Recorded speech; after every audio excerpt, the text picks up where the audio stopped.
सभी प्रिय विद्यार्थियों को ढेर सारा नमस्कार। My self Mukesh Kumar. जो विद्यार्थी 2026 में नीट यूजी का एप्लीकेशन फॉर्म भरना चाहते हैं उनके लिए काफी महत्वपूर्ण सूचना यहाँ पे रहने वाली है।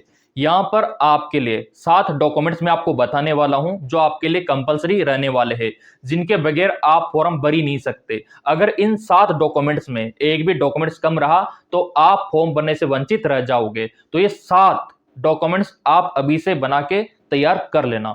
1 बाय 1 करके सातों का डिटेल में देने वाला हूं और विस्तार से समझाने भी वाला हूं। कितना पुराना होना चाहिए, कब का होना चाहिए, सेंट्रल का, स्टेट का, किस डेट का होना चाहिए, हर एक डॉक्यूमेंट्स की चर्चा विस्तार से मैं करूंगा। सातों डॉक्यूमेंट्स याद रखना। तो मेरे प्रिय विद्यार्थियों, आपका एप्लीकेशन फॉर्म आने वाला है नीट यूजी 2026 का। तो ये दस्तावेज 1 बाय 1 करके आप तैयार करके रख लेना। सबसे पहले आता है आपका मार्कशीट। अब मार्कशीट की बात मैं करूं तो कौन सा मार्कशीट आपके लिए जरूरी है, क्योंकि आपका मार्कशीट काफी सारा होता है। 10वीं का होता है, 12वीं का होता है ना, 11th का होता है। तो मेरे प्रिय विद्यार्थियों, मार्कशीट की अगर मैं बात करूं तो आपके पास कंपलसरी मोस्ट कंपलसरी है 10वीं का मार्कशीट। अगर आपके पास ये नहीं है ना तो आप फॉर्म नहीं भर पाओगे।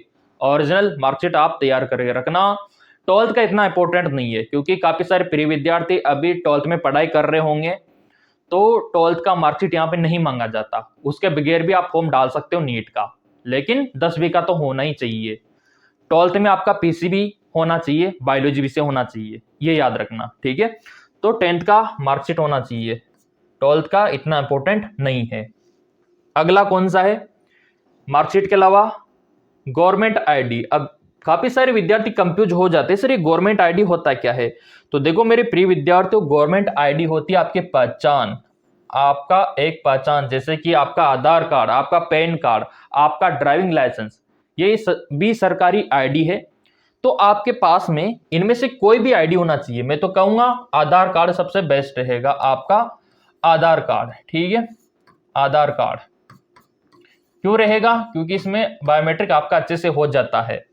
तो गवर्नमेंट आईडी के तौर पे अगर आपके पास आधार कार्ड है तो सफिशिएंट है, बाकी डॉक्यूमेंट्स की कोई जरूरत नहीं है गवर्नमेंट आईडी में। जैसे पैन कार्ड की कोई जरूरत नहीं है, ड्राइविंग लाइसेंस, वोटर आईडी, इनकी कोई जरूरत नहीं है।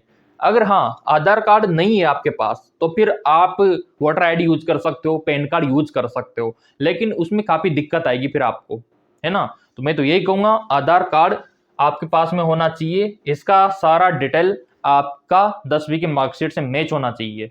जैसे मान लो आपका नाम, मेरा नाम, यहाँ पे आप उदाहरण ले लो। जैसे आपका आधार कार्ड में यहाँ पे नाम है मुकेश, अब स्पेस होना चाहिए कुमार, ठीक है, स्पेस होना चाहिए यहाँ पे सैनी, ठीक है। अब अगर आपके आधार कार्ड में स्पेस है तो 10वीं की मार्कशीट में भी स्पेस होना चाहिए, ये वाला, तभी आपका सही होगा। अगर यहाँ स्पेस नहीं है तो फिर इसमें भी स्पेस नहीं होना चाहिए। और जो आपका डेट ऑफ बर्थ 10वीं की मार्कशीट में है वो आपका आधार में होना चाहिए। जो फादर्स नेम 10वीं मार्कशीट में है वो आधार में होना चाहिए। एक स्पेलिंग भी गलती नहीं होना चाहिए, पूरा का पूरा मैच होना चाहिए। अगर आपका मैच नहीं हो रहा तो आप इनको सुधार करवा सकते हो। तो ये गवर्नमेंट आईडी आधार कार्ड के बारे में मैंने आपको बताया। जेंडर भी आपका सही होना चाहिए, मेल है तो मेल ही होना चाहिए, फीमेल है तो फीमेल होना चाहिए। आ गया समझ में? ठीक है। अब अगला कौन सा डॉक्यूमेंट्स आपके पास में होना चाहिए? कास्ट का सर्टिफिकेट। मेरे प्रिय विद्यार्थियों, किनको जरूरत है बनाने की और किनको जरूरत है नहीं बनाने की? अगर आप जनरल में आते हो तो आपको कोई जरूरत नहीं है बनाने की। जनरल कैटेगरी वालों को कोई भी रिक्वायरमेंट नहीं है यहाँ पे कास्ट का सर्टिफिकेट, जाति प्रमाण पत्र बनाने की। जरूरत है ओबीसी वालों को, ओबीसी वालों को जरूरत है, यहाँ पे ईडब्ल्यूएस वालों को जरूरत है, यहाँ पे एससी/एसटी वालों को, ठीक है। और अगर आप ओबीसी में आते हो तो 1 साल से ज्यादा पुराना नहीं चलेगा, 1 साल से ज्यादा पुराना नहीं चलेगा। अगर हो चुका है तो नया आपको बनाना होगा या फिर रिन्यू करवाना होगा, ठीक है। 1 अप्रैल 2025 तक का भी है तो भी काम ले सकते हो, लेकिन उससे ज्यादा पहले का है तो आपको रिन्यू करवाना होगा, ठीक है। तो ओबीसी वालों के लिए और ईडब्ल्यूएस वालों के लिए भी यही नियम लागू होगा। लेकिन अगर आप एससी/एसटी में आते हो तो कितना भी पुराना आप लगा सकते हो, कितना भी पुराना, ठीक है, इसमें दिक्कत नहीं है। तो ये भी आ गया समझ में। लेकिन आप बोलेंगे सर सेंट्रल का होना चाहिए या फिर स्टेट का होना चाहिए, क्योंकि आपको पता है कि हमारे पास कास्ट का सर्टिफिकेट दो प्रकार का होता है।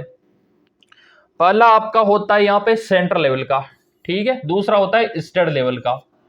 तो मेरे प्रिय विद्यार्थियों, अगर आप सेंट्रल का अप्लाई करते हो ना, तो ऑल इंडिया में जितने भी मेडिकल कॉलेज है वहां पे आप भाग ले पाओगे। तो मैं तो यही कहूंगा कि आप सेंट्रल का बनाओ तो आपके लिए बेटर रहेगा, आपके लिए अच्छा रहेगा। अगर आप स्टेट का अप्लाई करोगे तो फिर आप अपने राज्य तक ही सीमित रह जाओगे। तो मैं तो कहूंगा सेंट्रल का बनवा लेना, हर जगह काम आएगा, हर जगह आपके राज्य में भी काम आएगा, बाहर भी काम आएगा। तो ये बेनिफिट आपको सेंट्रल में देखने को मिलता है। तो ये भी आपका डाउट था, मैंने क्लियर कर दिया कास्ट सर्टिफिकेट के बारे में। चलिए, और क्या क्या दस्तावेज आपके पास में होना चाहिए, वैलिड मैंने आपको बता ही दिया। और यहाँ पे अगला आता है आपका फोटोग्राफ। अब यहाँ पे फोटोग्राफ ऐसा वैसा बिल्कुल नहीं चलेगा, नीट का मामला है, एनटीए किसी को बख्शता नहीं है आसानी से, पटक पटक के मारता है अगर डॉक्यूमेंट्स में कुछ कमियां करते हो ना आप। तो फोटोग्राफ दो प्रकार के यहाँ पे चाहिए, एक तो पासपोर्ट साइज और एक पोस्ट कार्ड साइज। आपके पास में पासपोर्ट साइज फोटो, जो पासपोर्ट साइज फोटो होते हैं ना, पासपोर्ट साइज, ये कम से कम 5 फोटो होना चाहिए। कितने? 5 फोटो। अब आप बोलेंगे सर 5 फोटो क्यों? क्योंकि एक तो आपका फॉर्म में लगेगा, दूसरा वही फोटो आपको लेकर जाना होगा सेम साइज का, सेम ड्रेस वाला, जहां पे आपका एग्जाम सेंटर होगा, उसी को देख के दाखिला दिया जाएगा। तीसरा फोटो आपको काउंसलिंग में जरूरत पड़ेगी सेम।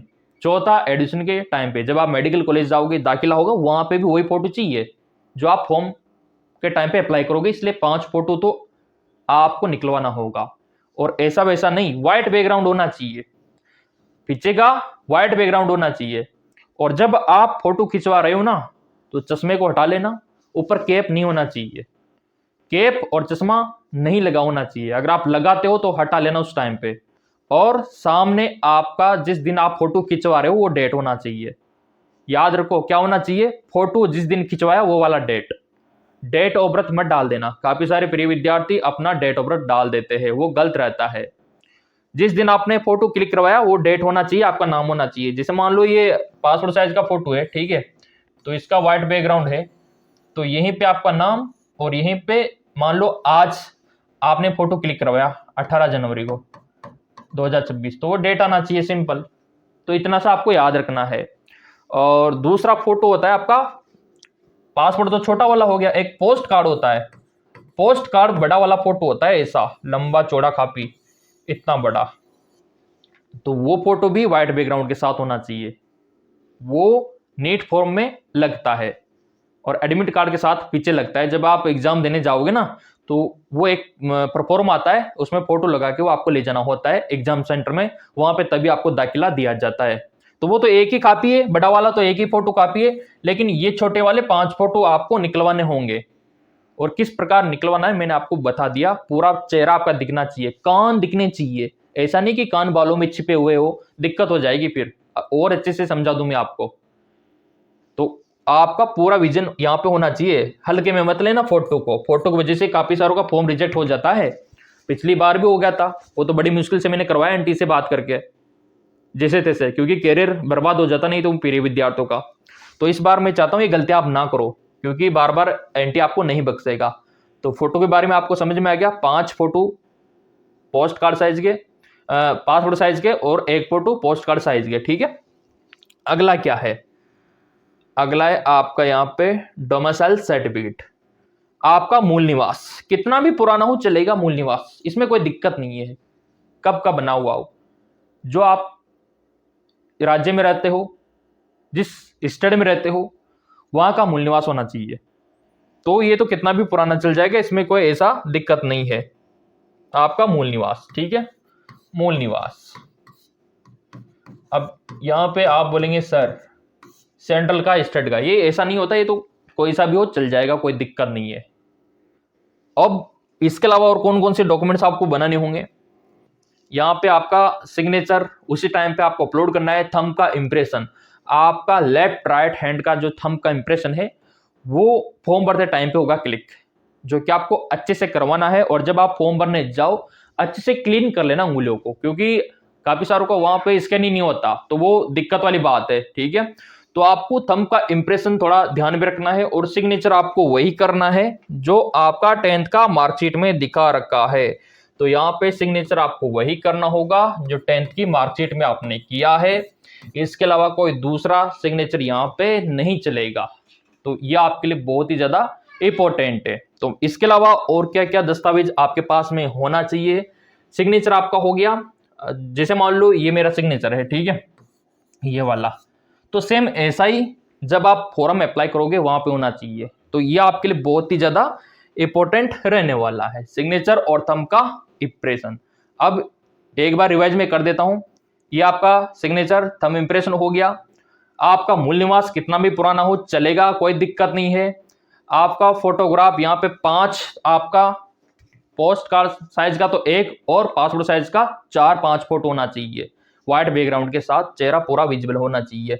इसके अलावा आपका कास्ट का सर्टिफिकेट यहाँ पे चाहिए, आपका जाति प्रमाण पत्र।